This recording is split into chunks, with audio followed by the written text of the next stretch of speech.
jangan bagi tahu I nama dia pun. I tak nak tahu. Bro Firdaus ni, saya tidak berapa setuju. Bukan untuk mengaibkan. Tak ada Datuk. Wallahi.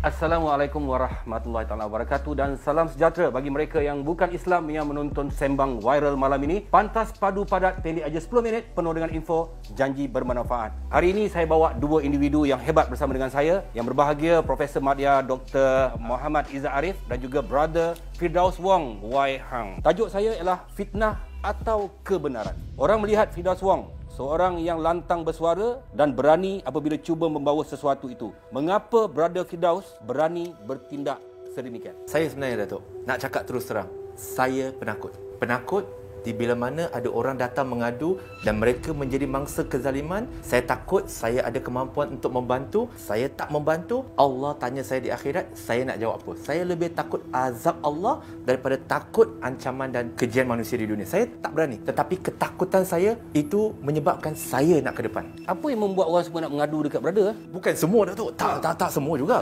Tetapi dia adalah apabila kita ada kawan-kawan sesama aktivis-aktivis ni, mereka datang komplain kepada kita. Mereka tahu kami ada grup-grup pakar perundangan, pakar psikologis dan sebagainya. Maka mereka datang dan minta kerjasama daripada kami. Bila mereka datang, kami lihat apa yang boleh dibantu dan kami bagi mereka bantuan saja. Itu je. Apa maksud fitnah dan kepentingan konsep dalam tabayun dalam Islam? Dia senang je. Seperti mana yang Islam sebut dalam Quran, in ja'akum fasiqun binaba'in fatabayyanu. Kalau pengkhabaran itu daripada orang yang kita tak kenal, daripada orang yang tak apa-apa, agama dia ke laut, kemudian dari sudut pembuktian pun tidak ada, kita kena pastikan setiap dakwaan itu ada bukti. Jadi kalau ada bukti, maka Islam menyuruh kita menyerahkan kepada pihak berkuasa.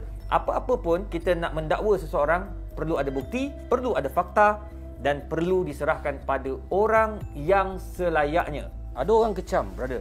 You buat ni, you buat tu kan, you bongkar ni, orang kecam you. You tak ada rasa apa-apa? Macam dah lari lah. Kita dah biarlah. Kita kata tak boleh nak stop apa orang boleh cakap pasal kita. Jangan cuba mengawal sesuatu yang di luar kawalan kita, tetapi kawal apa yang kita boleh kawal, apa dia. Kita tak boleh cakap kawal apa orang nak cakap.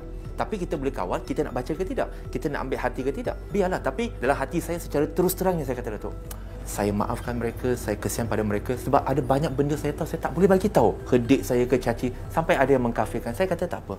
Ada yang kata ni kafir kan? Ada yang suruh saya masuk balik agama lama.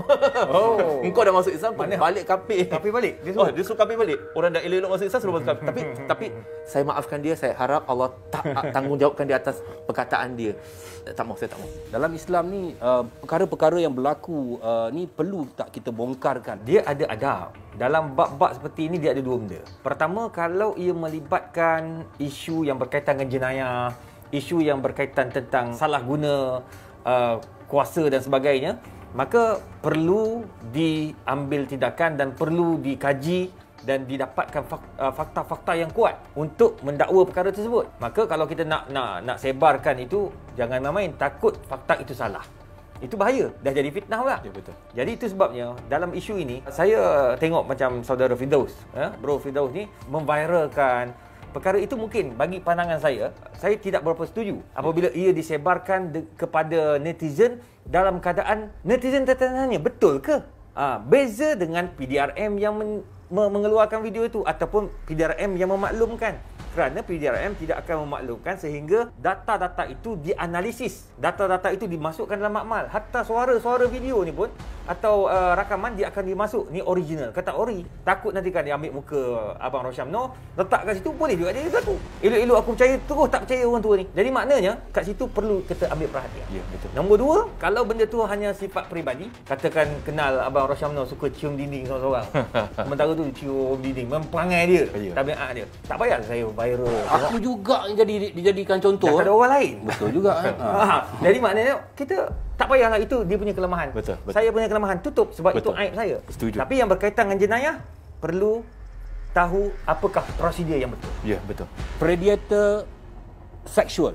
Kenapa Brother Firdaus ni jadi tempat pengadu kepada mangsa-mangsa? Dia bila mana ada satu persatu ni, bila contoh kita kata dalam 3 bulan lepas, bila kita dah start bagi tahu tentang kesedaran. So kesedaran tu umum. Kesedaran tu adalah umum. Jadi bila orang kesedaran, mereka nampak, aku mangsa lah tu. Ramai yang jadi mangsa ni, Datuk. Dia masalah dia, aku ni mangsa ke ataupun aku layan? Tapi bila kita tahu tentang apa itu sexual grooming, kita tahu bahawa dia macam kena pukau tau. That basically you tak tahu. Bila dah terjadi, Allah mak, aku dah bagi dah gambar aku dah buat macam ni. So bila kita dah bagi kesedaran dan sebagainya, satu demi satu mereka datang. Bila mereka datang, kami tak terima. Kami akan rujuk dulu pakar perundangan, kami akan rujuk dulu pakar dalam kefatwaan. Yang ni macam mana? Ni sama suka ke tidak? Ada unsur-unsur tu ke tidak? Pakai analisis jenayah. Kami akan hubungi mereka. So bila dah dapat conclusion, no. Ini adalah jenayah, we have to do something. Tak, brother. Kenapa brother tak cakap dengan dia orang, okey, katalah pengadu tu Ustaz, saya pengadu. Kena pula. Tadi cium dinding, ni Ustaz lah. Okey, kena. Saya orang tengah, saya damai. Pengadu kan. Ni pengadu, bukan mangsa. Mungkin katalah Ustaz ni dia mangsa kepada predator seksual. Tak, ini contoh supaya kita 3 orang ni kan, supaya senang orang faham. Jadi kenapa dia tak mengadu dekat polis? Kenapa brother ambil isu ni, brother sendiri yang nak jadi polis, nak jadi pakar perundangan? Kenapa brother tak kata, ni kau pergi mengadulah dekat polis? Macam tu. Betul. Memang benar. Kita senantiasa akan memberitahu kepada mereka terus mengadu kepada polis. Tapi kita kena tahu bahawa di sebalik orang yang pernah menjadi mangsa ni, mereka buntu. Mereka tidak tahu tata cara dan sebagainya. Sebab itu dalam NGO kami sendiri, kami ada unit guaman yang di mana kami memberikan khidmat guaman secara percuma. Zero cost. Datuk boleh bayangkan tak, ada kes mualaf kena tindas 10 tahun, dipaksa, didera, dipukul, tak boleh dapat penceraian, tak dapat apa. Suami paksa dia ambil alur. Jumpa kami 2 minggu, settle cerai.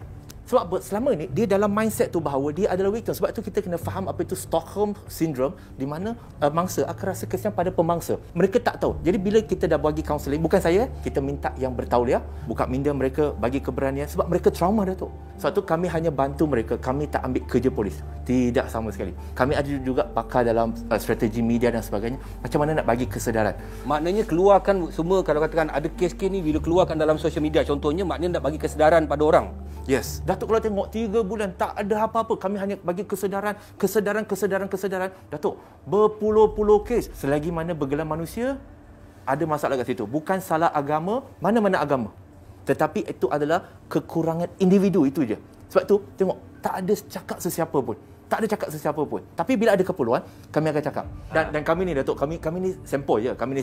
Iaitu, bila datang ni, ada yang mengadu. Saya kata, betul ni, kes. Bila dia kata, dia ni janji nak jadikan saya second wife ni. Tapi lepas kami buat macam-macam, dia tak nak. Tolong dedarkan dia. I kata, sorry, jangan bagi tahu I nama dia pun. I tak nak tahu. Saya kata, masih buat tu, untuk apa? Suka sama suka kan? So, suka sama suka, taubat, tutup aib, jalan. Jangan cakap dengan saya. Saya tak nak tahu pun siapa. Dia kata, dia tu nama. Stop. You cakap lagi, I tutup telefon. I tak nak dengar pun. Sebab it's none of my business. Kalau you minum arak, you tengok porn, you jangan cerita dengan I.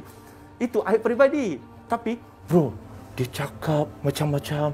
Lepas tu, tiba-tiba dia macam, kalau kita betul-betul faham sexual grooming, ya Allah, Datuk, saya boleh kata, Datuk, kalau Datuk jumpa dengan seorang predator seksual yang betul-betul hebat, Datuk pun boleh bogey.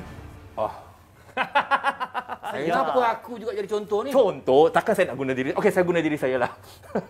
Bercakap pasal aib tadi. Okey, aib dalam Islam ni boleh ke kita mengaibkan orang, Ustaz, dari pandangan Islam? Asasnya tidak boleh membuka aib mana-mana pihak. Kita tak boleh nak ceritakan aib orang, tak boleh ceritakan apa yang orang tu dah buat di belakang ataupun yang kita nampak. Kalau benda tu aib peribadi. Tetapi apabila ia melibatkan jenayah, dia perlu dilaporkan pada pihak yang berkuasa. Yang kedua, kalaulah benda itu untuk memberikan pengajaran kepada orang luar, untuk memaklumkan kepada orang luar, berhati-hati. Saya pun baru tahu isu-isu macam ni, gangguan seksual dan sebagainya. Sebelum ni mana saya tahu? Rupanya gangguan seksual, macam contoh, saya cakap dengan orang perempuan, benda-benda yang boleh menggairahkan, itu gangguan seksual sebenarnya. Dia boleh buat pelaporan, betul kan? Ya, betul. Sebab saya bukan pakar undang-undang.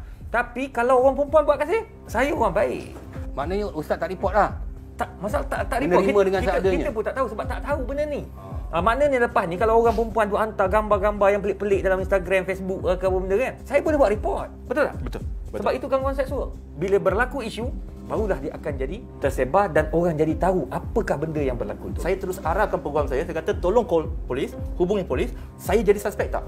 Kalau saya jadi suspek, saya pergi sendiri, tak payah panggil.